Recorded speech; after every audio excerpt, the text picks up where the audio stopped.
Seguindo aí com o nosso estudo sobre obsessores e obsessão, hoje nós vamos falar sobre como identificar uma obsessão. Seja na gente, seja num amigo, seja num parente, seja num local, né? Perceber que aquele local está rodeado por obsessores, seja como for. Identificando a obsessão, é sobre isso que nós vamos conversar agora.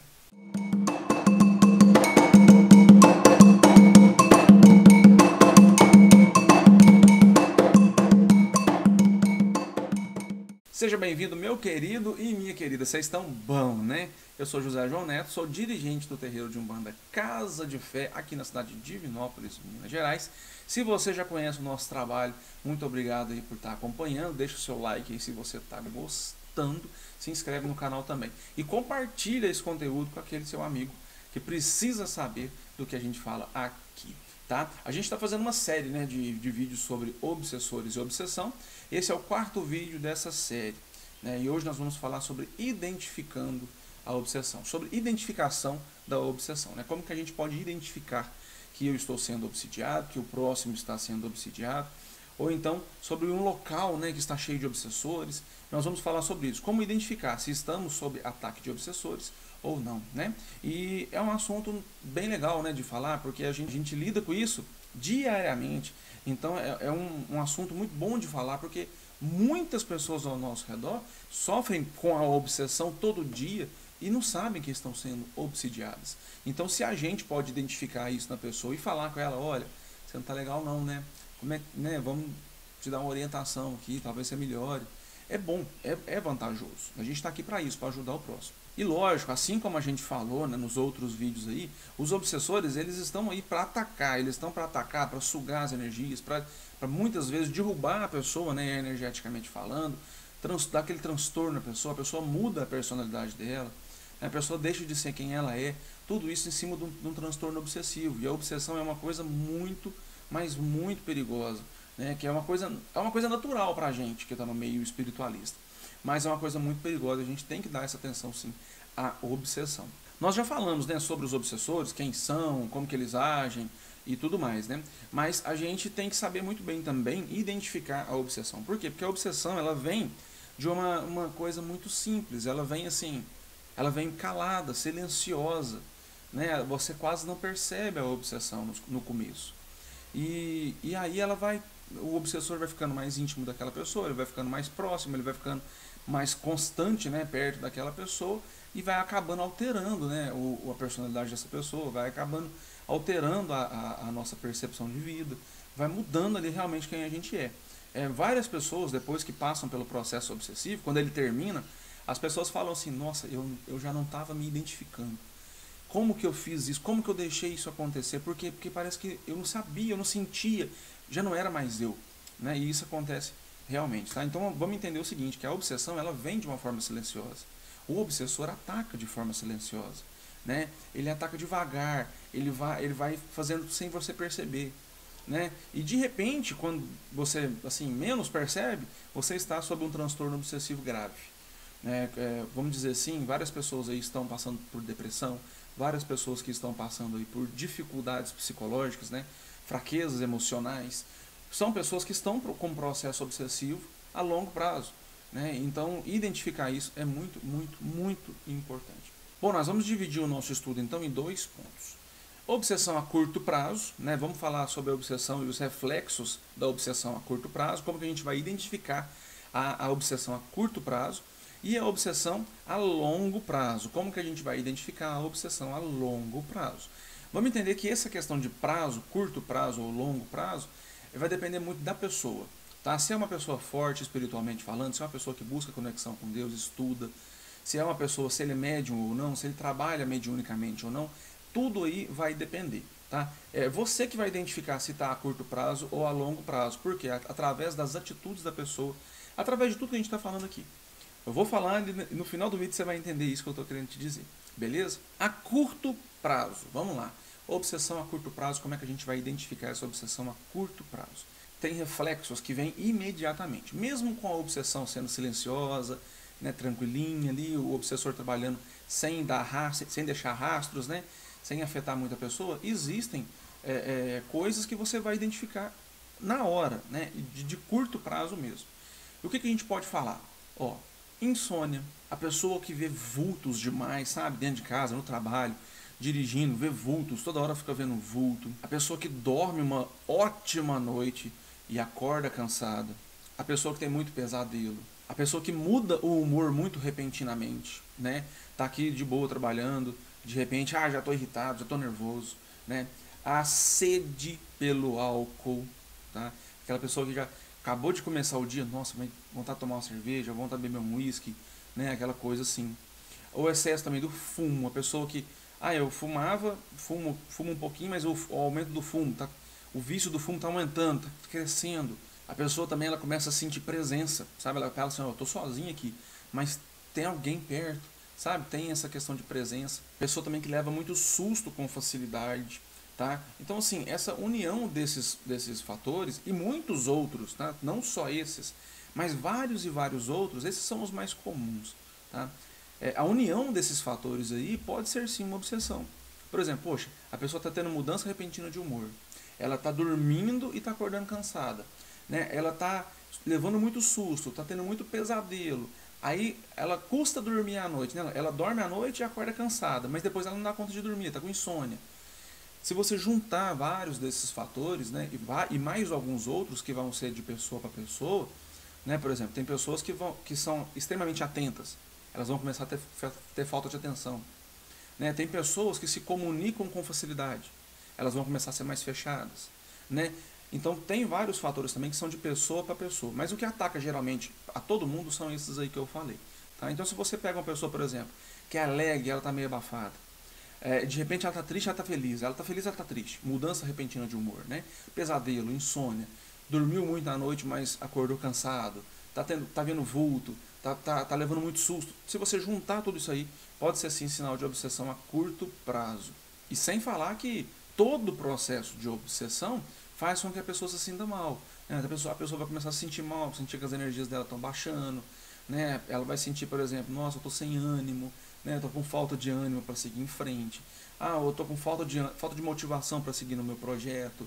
E isso aí também é um ataque obsessivo, né? Além de nós, né, nós seres humanos, passarmos por isso com muita frequência, ficar desanimados, desmotivados, os obsessores ainda fomentam isso na gente, né? Instalam isso na gente para que a gente possa ficar mais desanimado, ficar mais para baixo. E óbvio, eles estão sugando as nossas energias, então a gente fica para baixo, né? A gente vai ficar um pouco mais sem energia, então muita atenção nisso aí também. Mas assim, muitas pessoas passam por isso aí com muita tranquilidade. Por exemplo, eu estou irritado hoje é por causa do trabalho.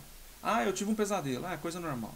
É porque eu vi um vulto, é coisa da minha cabeça. E assim, vários e vários dessas coisas vão acontecendo, a pessoa mesmo assim não sabe o que é a obsessão, não identifica o que é uma obsessão, talvez não conheça, né, o que é a obsessão, e aquilo ali passa batido. Beleza, isso acontece com muitos de nós, tá? Passou batido. Aí a obsessão vai ficando a longo prazo. E aí a gente vai começar a identificar a obsessão a longo prazo, que é diferente. Né? Esses fatores vão passar a ser normais para a pessoa. Um dia ela deu insônia, outro dia ela dormiu muito e não descansou, outro dia ela viu um vulto, ela tá para baixo, não tá? Mas a longo prazo, aquilo ali, esses fatores que a gente está falando, passam a ser da vida da pessoa, que ele passa a ser normal para a pessoa. Né? E ela começa, aí sim, ela começa a mudar as características dela, as características pessoais dela. A gente pode dizer que em curto prazo, né, na obsessão em curto prazo, vai atacar muito a questão da pessoa externa, né? Tudo que é um pouco mais externo da pessoa, né? Por exemplo, a questão do que a gente falou de ver vulto, a questão de dormir mal, né? Mas são características mais físicas, características que são mais externas da pessoa. Mas na obsessão a longo prazo, as características de mudança são mais internas. Você vai perceber mudança comportamental, mudança psicológica, no modo de pensar da pessoa, né? Muitas vezes reflete no físico da pessoa, porque a pessoa fica muito para baixo, ela acaba tendo que encontrar uma válvula de escape, né? Ela acaba, por exemplo, falando assim, eu vou comer para baixar, para diminuir essa ansiedade, eu vou fumar, eu vou beber álcool, né, que seja. Então tem essa mudança comportamental da pessoa, no estilo de vida da pessoa, né? Além de ficar mais sedentária, fica depressiva. Então assim, se você conhece alguma pessoa que, por exemplo, nossa, mas ela está comendo demais, você já pode perceber que pode ser um sinal de ansiedade, né? E esse processo de ansiedade pode ser sim através da obsessão, né? Ah, mas ela também mudou, ela não aceita mais dicas, né? A gente conversava, opinava com ela, né? Falava, dava uma crítica construtiva, ela, nossa, que bacana, vou usar. A pessoa já não aceita mais, né? Ela já está nervosa. Qualquer coisa que você vai fazer, a pessoa está muito fechada. Então a gente vai percebendo isso aí. A obsessão a longo prazo, ela ataca mais questões internas, tá? Enquanto em curto prazo é mais externas, tá? Então, por exemplo, obsessão a longo prazo, mudanças de comportamento, mudanças de pensamento, como que a pessoa começa a pensar, a mudança de pensamento dela, mudança de hábito, mudança psicológica, né? O pensamento da pessoa, por exemplo, não, já está pensando em enganar o outro, está pensando em suicídio, né? Está pensando em morte, então, por exemplo, já não tem mais amor nos animais, tá? Às vezes a pessoa, nossa, adorava o cachorrinho, já não quer mais ele, né? Já tá chutando pro lado, vamos dizer assim. Então esses fatores mais internos, mais pessoais, psicológicos, comportamentais, podem ser sinais de uma obsessão a longo prazo. A longo prazo, você vai ver, por exemplo, que a pessoa não quer firmar em nenhum emprego. Às vezes ela tem um ótimo emprego e ela não quer mais ficar ali, né? A longo prazo, ela já não quer mais o casamento, ela já tá não dando atenção ao casamento. Aí ela tem, por exemplo, um bom carro e ela já não quer saber daquilo. Ela perde o ânimo, sabe? A pessoa, ela perde o ânimo. A única coisa que ela quer mesmo é se abastecer daquilo que o obsessor exige dela. Por exemplo, é do fumo, você vai ver a pessoa fumar muito. É comida, vai ver a pessoa comer muito. É do álcool, você vai ver a pessoa beber muito álcool, né? Às vezes é da fofoca, então vai ver muito fofocar. Você vai ver também que a pessoa começa a andar com pessoas que têm o mesmo vício ou o mesmo hábito, ou pessoas que aceitam ela daquele jeito, sabe? Então vai ter essa mudança também de amizades ao redor. Tudo isso em obsessão a longo prazo. E assim, não quer dizer que seja a curto prazo ou a longo prazo que não tem solução. Tem solução sim. Todos os níveis de obsessão tem solução. Basta muito querer da pessoa, né? Mas quando a gente pode identificar isso e falar com ela, isso pode acender uma luz, né? Isso pode dar uma ideia ali, poxa, pode ser mesmo, né? Ou não, talvez a pessoa se irrite ainda mais, aí você começa a orar por ela. A questão é, identificar a obsessão, tem jeito de identificar? Tem. Então, por exemplo, se você está desse jeito, né? Seja em curto prazo ou longo prazo, identifique isso junto de você. Entenda, por exemplo, puxa vida, eu estou muito para baixo, eu estou tentando fazer as coisas na minha vida, não está dando certo, né? Eu estou muito ansioso, estou julgando a ansiedade na comida, eu estou com um transtorno psicológico, tem hora que eu fico pensando em coisa boba, né? Tem hora que eu fico pensando, nossa, mas se eu me matasse aqui, acabava com esses problemas. Percebe isso aí, antes que seja tarde, tá? E corre atrás de uma ajuda espiritual, uma ajuda, pode ser até uma ajuda pessoal, psicólogos, né? Ajudam muito nesses transtornos obsessivos aí. Por que o acompanhamento psicológico melhora, né, o transtorno, ajuda, né, no transtorno obsessivo e no processo obsessivo? Porque faz a pessoa começar a enxergar de outra maneira, tá? E aí o obsessor, obviamente, começa a ter mais fragilidade. Então, basicamente, para resumir tudo que a gente falou aí, questões mais externas, questões, por exemplo, de enxergar vultos, pesadelos, questões que não mexem com o seu psicológico, não mexem com o seu comportamento, não mexem com a pessoa que você é, são sinais de obsessão a curto prazo, tá? Questões mais pequenas, tipo um pesadelo, viu um vulto, né? Coisas assim, tá? São mais questões de curto prazo. Agora, a obsessão a longo prazo muda o jeito da pessoa pensar, muda o comportamento, muda até o psicológico da pessoa, você vê que a pessoa está mais frágil, tá? Muda quem a pessoa é por dentro. Identificou a obsessão em você, procure ajuda espiritual, procure ajuda profissional, tá? Psicólogos, ou então procure uma casa para você fazer um descarrego, uma desobsessão, um benzimento, tá? João, mas eu identifiquei a obsessão num amigo, ele é católico. Pô, pede ele para ir na igreja, fazer uma confissão, conversar com um padre. Isso não é problema nenhum, gente. Não estamos falando aqui apenas das religiões que têm caráter espiritualista, umbanda, candomblé, espiritismo. Não, não, não. Estamos falando aqui de processo obsessivo que ataca todo mundo, em qualquer religião, em qualquer lugar, em qualquer cidade, em qualquer hora, qualquer dia, tá? Então, assim, identifiquei a obsessão em mim, procure recurso, tá? Identifiquei a obsessão num amigo, pô, procura chegar perto dele, ó amigo, beleza? Tô sentindo que você tá mal, cara, que isso? Você tá pra baixo, você tá precisando de um ombro amigo, vamos conversar. Mesmo, recusou mesmo assim, ore por ele, busque orar, comece uma oração por ele, pede ajuda, né, numa corrente de orações, né? Tem jeito de tratar. E é muito importante também falar para vocês o seguinte, tem vezes que a gente vai falar com a pessoa que está sob obsessão, né? A pessoa está sob obsessão e a gente fala assim, pô, tô vendo que você está mal. Eu, não, tô ótima. Não, mas eu tô vendo assim, que você está triste, você não está se cuidando mais, gostava tanto de fazer uma atividade física, já não está fazendo mais. O que está acontecendo? Não, tô ótimo, é o trabalho, é muito trabalho. Mas eu tô ótimo, eu tô maravilhoso. Uhum, tá bom. Aquela pessoa que está mal e mesmo assim ela não aceita que está mal, também pode ser um transtorno, um sinal de transtorno obsessivo, tá? Então assim, a questão é o seguinte, é muito complicado identificar uma obsessão, porque pode ser uma questão pessoal também. Pode ser que a pessoa esteja passando por aquilo em certo momento da vida dela, mas é muito capaz que seja um transtorno obsessivo. Então eu sempre falo para todo mundo, quer identificar um processo obsessivo? Identifique o obsessor. Identifique o que é a obsessão. Estude sobre os obsessores, estude sobre a obsessão. Por quê? Porque quanto mais a gente estuda sobre eles, mais a gente conhece sobre eles e mais a gente pode falar sobre eles e trabalhar sobre eles, né? Então, você que não tem muito conhecimento sobre obsessores e está tentando identificar um obsessor, dificilmente você vai identificar. Tá? Muito provável que você também vai ser enganado pelo obsessor. Tá? Então busque estudar quem são os obsessores, o que eles fazem, como fazem, por que são obsessores, como trabalham, para onde que vão. Busque estudar de todas as maneiras, né, o máximo que você puder sobre os obsessores, para você também se fazer mais forte sobre eles, né, poder trabalhar mais sobre eles aí, beleza? Bom, então a gente já falou da obsessão a curto prazo e a longo prazo. Né? Identificamos as duas aí, beleza? Mas e a obsessão em locais, em bens materiais? Como que ela funciona? Bom, a gente tem que entender o seguinte.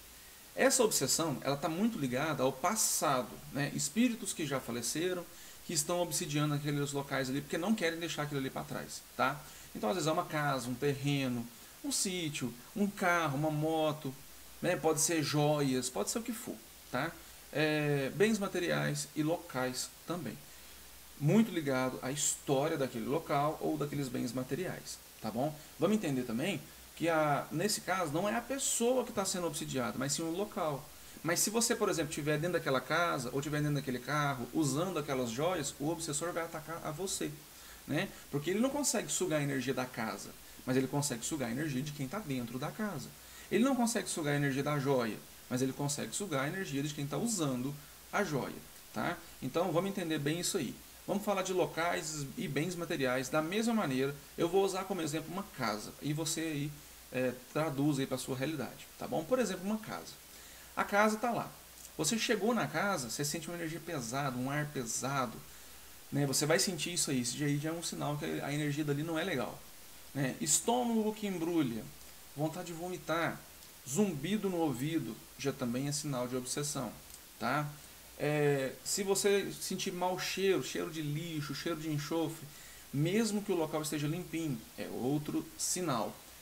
As coisas quebram demais, tá? Por exemplo, eu vou abrir uma torneira, pum, ela quebra. Ou vira e mexe, quebra uma telha, o chão quebra. As coisas quebram com facilidade, é outro sinal. Aí, por exemplo, você vai dormir nessa casa, né? Durante a noite você vai escutar barulhos, você vai ver vultos, né? Você vai ter pesadelos, ou então você vai dormir e vai acordar muito cansado, é sinal também de presença espiritual, né, de obsessão. Mas tem uma coisa muito interessante, essa obsessão de casa, de bens materiais, geralmente ela some quando você sai daquele local, ou então você saiu do carro, deixou de usar as joias, que seja, essa obsessão termina.